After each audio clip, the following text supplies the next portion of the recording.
Yeah, buddy. Yeah, buddy. What's going on, everybody? It's your boy Childish. We're back at it again with the next critical thinking series. Um, this one is going to be kind of I don't want to say not really a continuation of some of the other videos, but as you guys have known in the past, I've done videos, critical thinking episodes on arena optimization and dungeon optimization. So, now with the Guild Wars, um, with the Guild Wars, coming out and everyone's trying to get all the units situated, we're limited in the uh, types of units that we can bring, and we got to find, the combination of units that did it. If you guys remember way back when I talked about dungeon optimization, it was all about, utilizing units that provide the most amount of benefit to your team. And at that time, months and months ago, I put out there, um, basically stating that Darien was just one of the most underrated units that was utilized. Most underrated units of our time at that time. And of course, as you guys know now, no one goes anywhere without a Darien, whether it's giants, dragons, or whatnot. You'll get the top end people that can get away with not using a Darien because they have really really good units and really really good runes, and whatever runes you put on your units, regardless of the units, really, if you got the right runes, you can pretty much do whatever you want. But if you're still looking for that combination of units, to put in there, Darren's always a good fit. So I kind of want to add to that, and of course it's already something that we know, but I want to kind of focus on Guild Wars and Guild Wars optimization. So Guild Wars, right? It's a common. It's like it's not really dungeon optimization, not really arena. It's optimizing your team, but with another with another thing in mind, that we're down from 4 people to 3 people. So we need to think about just not just the fact that we are looking for that all around unit, but what they can provide, um, for that, right? So this one is going to be basically a nice unit showcase on my, how do I say, my kind of top pick. The next top pick, right? I don't even remember. I think it's like 6 months ago, at least 6 or 7 months ago. My top pick was Darien, um, Darien and Shannon. If you all remember watching that episode 4, talking about the despair setup despair setup Shannon. Now I've kind of moved on from those two and wanted to talk about a unit that is obviously this can't fall in the category of underrated overlook. Everybody uses it, but there's still a good handful of people that they're like me, where they got their Amons, they got their Michelles, their Renas, their Chasoons and whatnot. They're like, I got these really strong healers. Now I'm good to go. But I still believe that for all of my subscribers out there, all of you guys out there that don't have the opportunity to summon as much as you would like, I believe that, especially with a video like this, I mean, I don't know when I'll put this out. This will probably be, in replace of the Sunday Fun Day video. But this is an opportunity to, get yourself a unit, especially with this weekend being all elements. Get yourself a unit that provides everything and anything you need, in my opinion, for Guild Wars in order to achieve the goal. And so, talking about this particular unit, we're going to go through it real quick, and then I'm just going to kind of move on why I think of it is because in Guild Wars, there's 3 things that goes down. In Guild Wars, you're going to have the units that are going to have the strengths and the weaknesses, but regardless of what their strengths are, you can turn their strength into a weakness by breaking anybody's defense. As you guys have seen in many, many people's high-end videos, YDCB is very, very good about showcasing how strong a unit can be when the opposing team has a unit that has a defense break. You really can't go anywhere on a team without at least one defense breaker. If you got multiple, it's great, but if you have one, then you're good to go. And so, of course, I'm promoting Bella because, with regards to Rogue, big time heavy damage dealer, but it's a 50% chance to crack the defense break when Bella, when you awaken it, it increases the chance to 100%. Now, of course, You got the accuracy versus resistance thing that you're gonna have to worry about with the unit, but at the end of the day, you're gonna have more defense breaks in general with this unit than most other Inugamis. So that's huge, right? And then you got the third skill, attacks the enemy and removes all beneficial effects. This one, again, another 100% chance to proc. However, it's all going to depend upon your accuracy versus resistance, right? This is not one of those percentage chance to remove the beneficial effect. This is similar to the AoE version of Soha's Cleanse, but it's more single target based. And so the reason why I find this really good is, generally speaking, you're going to definitely be able to, not everybody's going to be able to get a Soha that has the ability to do the AoEs, but this is a unit that everybody can farm and can take advantage of it. I find this skill to be extremely reliable. That being said, I'm utilizing it with about 70% accuracy. I have talked to many people across many forums, and they say, generally speaking, around 40 to 50% accuracy has done them really well. Where to go with runes and whatnot, or rune specs and whatnot. You can kind of make an argument for it, but I personally, if I'm relying on skills to land, I still kind of try to go for the higher amount of accuracy. But this is one of those units that, in the future, I might consider increasing its hit points if I ever plan on using it for the arena defense or Guild Wars defense. For more survivability. Versus going, all out accuracy on that 6 slot. So, really big skill, guys. Again, for you guys that are have been playing this since time and again, this is obviously no big deal. You already know this stuff, but again, I'm as you guys can kind of see over the last 3 weeks, I'm trying to incorporate a little bit more. How do I say? Material for not just the intermediate to endgame players, but some of the beginner to intermediate players. So I definitely want the people that are getting into Guild Wars not to get discouraged because they don't have the units that other people have, right? Other people, when we set up our Guild Wars and they put the defense in, it's not like they're putting in their worst units with no runes. They're putting in the top of the top, so you need to figure out how you can get past that top of the top. Moving on. Sorry, I had to ramble a little bit there, but moving on. Fill in the attack bar of all allies by 30% and recovers the HP by 30%. So I believe this is one of the strongest, if not the strongest, group heal for a 3-star unit. I might be biting my lips there, saying that off. And of course, things can change as we get new units, but I cannot think of a stronger 3-star unit that's farmable that provides a 30% heal. And then in addition, 36% when this is improved, 10% recovery, but it's 3% per tick per upgrade. Overall 36% heal for a 3-star farmable unit.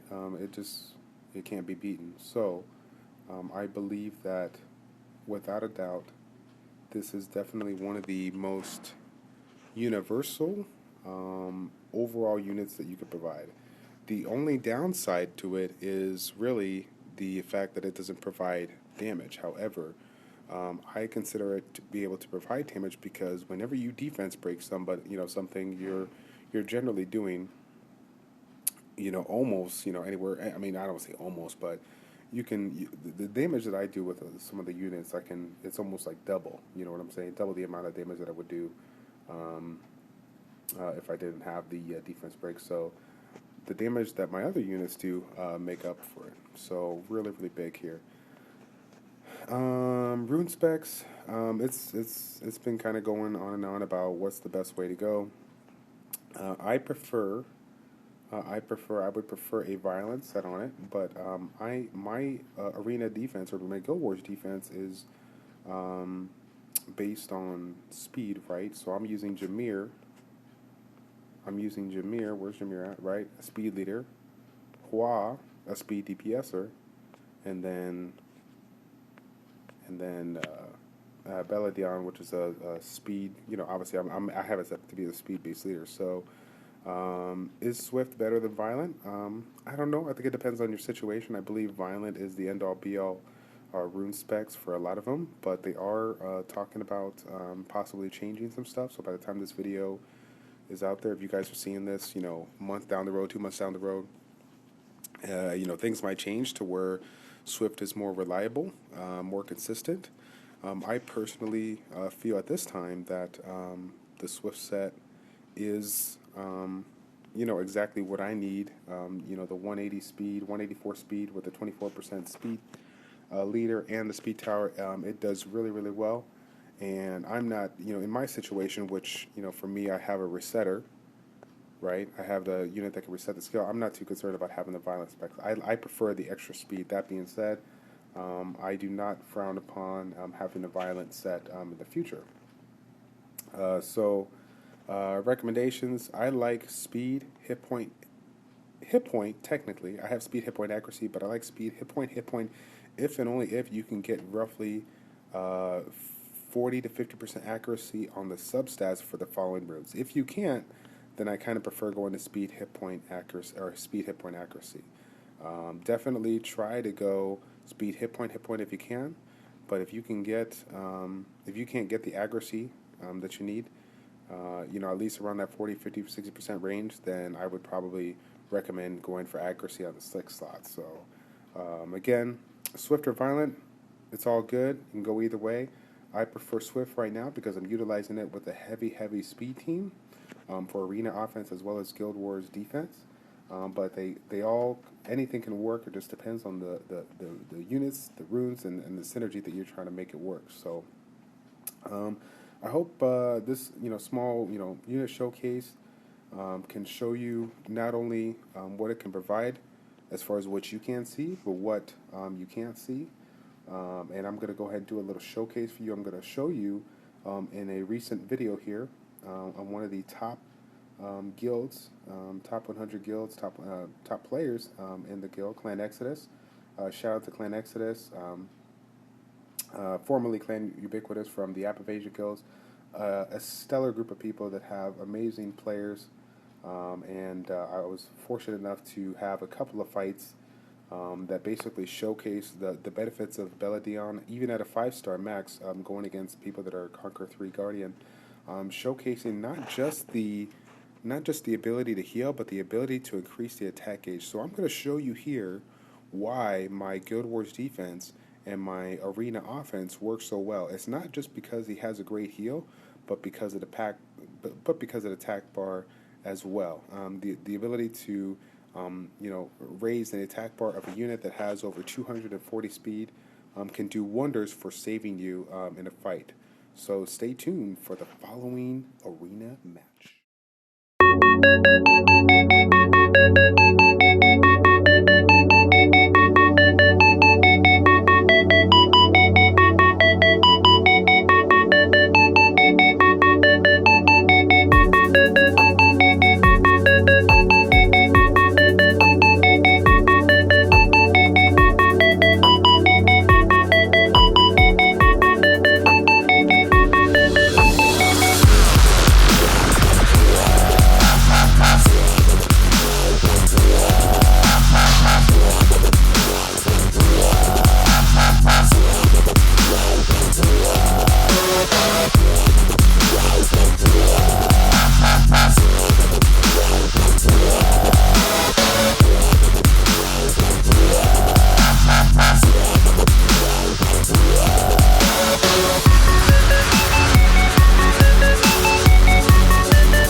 All right, guys, welcome back. Welcome back. Hope you like that clip.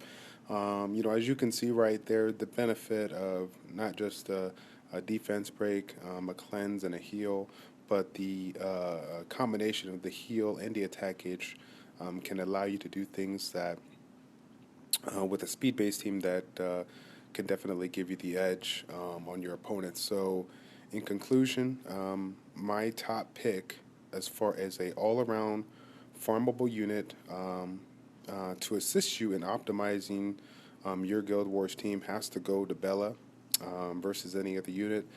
For dungeons, I talked about Shannon and Darian, but in the Guild Wars setting, even though those are great, when you're trying to minimize your stuff as much as you can, you really need to really find that all-around unit that can get away with units that are looking for elemental advantages, that can get away with, a high speed setting that will allow you to not only, heal your team, but, increase the attack gauge of your team. I mean, there's so many combinations that you can utilize with Belladeon that I just think there's really no all-around unit that can have it. And in the words of my fearless co-leader, Razdaz, as he would say, everyone needs a 6-star Bella. Everybody needs a 6-star Bella. So shout out to you, Raz, and everybody else in the Epic Fail community. I hope you guys enjoyed this video. Stay tuned for more Critical Thinking series as they come.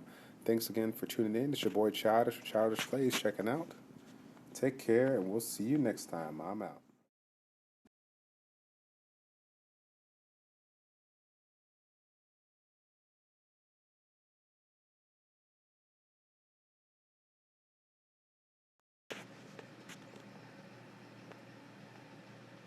All right, Childish, we got a shout out for you from a crazy little person.